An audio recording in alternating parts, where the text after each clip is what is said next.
Sir नमस्कार। नमस्कार जी। Sir, अगर बात की जाए चौधरी देवीलाल परिवार की, तो आप इतना बड़ा परिवार होने के बावजूद भी कहीं न कहीं हिसार की लोकसभा सीट में आमने-सामने नज़र आ रहे हैं। क्या एक ससुर का जो पारिवारिक रिश्ता है और बहुओं का रिश्ता है, उसमें मर्यादा तो नहीं लाँघेगी? ऐसा है, जो देवीलाल बहुत बड़े डेमोक्रेट थे, अपने आप में एक संस्था थे।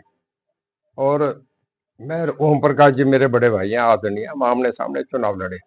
उसके बाद भी हमारे रिश्ते वैसे ही हैं। जब उनकी सजा हुई तो सबसे पहले मिलने वाला मैं था, उसके बाद प्रकाश सिंह बादल उनसे जाके मिले। हमारे घर की मर्यादा पराकाष्ठा को कभी भी गंदी नहीं करेंगे। कम से कम रणजीत सिंह कभी नहीं बोलेगा। मुझे तो देवीलाल ने एक बात कही कि बेटे कभी परिवार के लिए गंदी बात नहीं करना, हमारा परिवार लोगों में बहुत ही इज्जत से रहता है। अब हमारे घर के बच्चे हैं, लड़ेंगे या नहीं लड़ेंगे, अभी तो आगे, अभी तो नॉमिनेशन फाइल होना है, मेरा भी नहीं हुआ। जी। कोई भी है तो उनका अपना, उनकी पार्टी है, उनका अपना, उनकी अपनी मर्यादाएं हैं, वो चुनाव लड़े, मुझे क्या आपत्ति है। सर दूसरा पर सवाल है। चुनाव भी हो जाएंगे तो भी हमारे पारिवारिक वही रिश्ते रहेंगे। जब पहला सदन था भी, जब हम चुन के गए तो हम घर के 4 मेंबर गए। कहीं भी हिंदुस्तान में किसी भी परिवार के 4 सदस्य एक हाउस में नहीं है। मैं हूँ उसमें, अभय सिंह चौटाला है उसमें, दुष्यंत चौटाला है उसमें, नैना चौटाला है। जब मैं स्पीकर से ओथ लेके वापस आ रहा था तो उनके टेबल के आगे से गुजर रहा था। हम अलग अलग पार्टी से जीत के आए, पर दुष्यंत ने, नैना ने, दोनों ने मेरे पैरों के हाथ के, मैंने उन्हें आशीर्वाद ये सदन में करा। तो घर में तो हमारा अपना परिवार है, हम मर्यादाओं को नहीं निभा तोड़ते। सर दूसरा सवाल मेरा ये है कि अभी तक अखबारों का एक चर्चा का विषय बना हुआ है कि रणजीत चौटाला का इस्तीफा अभी स्वीकार नहीं हुआ। जी, ऐसा है, करें नहीं करें उनका मामला है। मैंने जो मेरा कानूनी तरीके से जो बनता था, मैंने ज्वाइन करने से पहले, मैं समझता हूँ 6ठी बार बना हूँ, मैंने मेरी तरफ से पूरी प्रक्रिया निभा के कर दिया। अब आगे क्या होगा नहीं होगा, मेरा ये दायित्व नहीं है, मेरा ये था अपने ऑफिस से बाहर होने का। सर दुष्यंत चौटाला का कई गांव में विरोध हो रहा है, आपका पोता ही है, लेकिन जहां रणजीत चौटाला जा रहा है वहां पर कई विरोध नजर नहीं आया।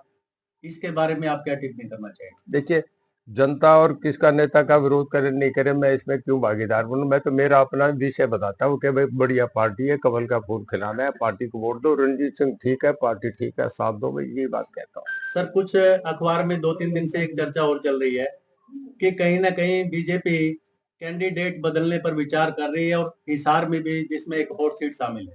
देखिए, आज शायद अखबार में किसी का गया, मैंने नहीं पढ़ा।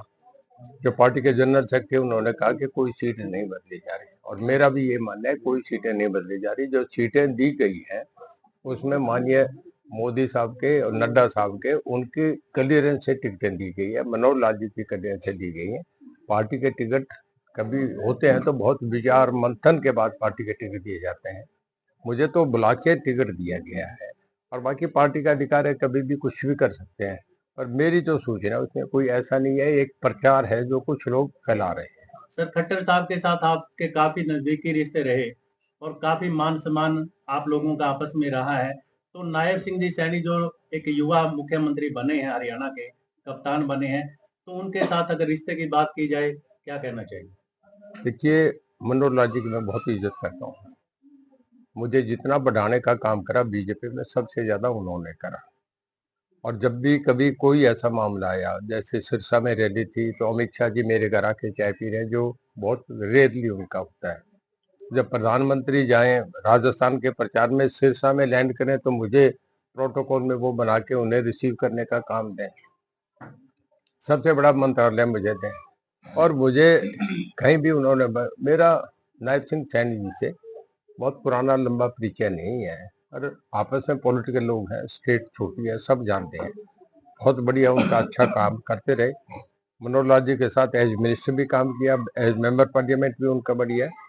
और उसके बाद मनोहर लाल जी के आशीर्वाद से, और मोदी जी और अमित शाह और नड्डा साहब के आशीर्वाद से उन्हें नेता चुना गया है। सर दो हमारे उम्मीदवार ऐसे लिए गए जिनमें एक हॉट सीट कुरुक्षेत्र की है और एक हिसार की है, जिनको साथ ही पार्टी को ज्वाइन करवाया गया और साथ ही उनको सांसद का टिकट दे दिया। ये पार्टी हाईकमांड का फैसला था, बड़े लोगों का फैसला था। उन्होंने सोच समझ के सब जगह के इनपुट लेके, बीजेपी में एक बहुत बड़ा थिंक टैंक है जिन्हें ग्राउंड रिपोर्ट रहती है, उन्हें सब पता रहता है कौन क्या क्या है।